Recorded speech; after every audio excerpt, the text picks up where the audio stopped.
Okay, I'm going to talk to you about roadworthies and what you can check yourself to see if your car is fit for roadworthiness, to take it to a roadworthy station for a roadworthy check. Hi, I'm Andrew Temby, and here's another one of Temby's tips.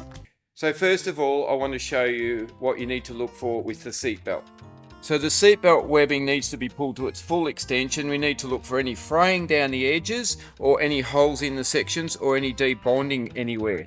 All the way from the start, all the way down to the floor.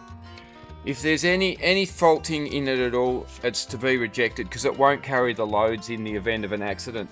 Next thing is we need to make sure that this clasp actually locks in. So we'll try that now. This one's not too good. Totally unroadworthy.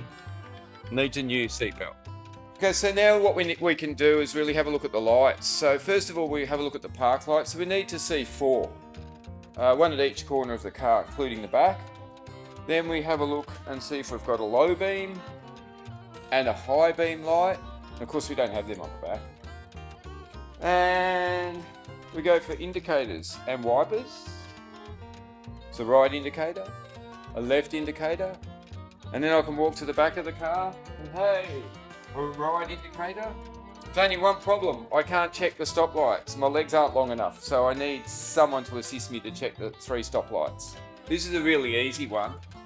Just have to make sure the door's open and close. So I've got the window down and open from the inside too, because they've all got to be able to be opened from the outside and the inside, except for the boot.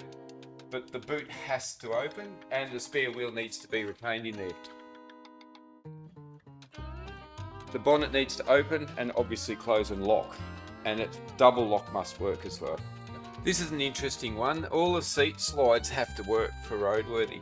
I understand on the driver's side, but passenger side, they need to work too. Well, there's a few little tips. Now you're ready to go off to your roadworthy tester and have the roadworthy examination done.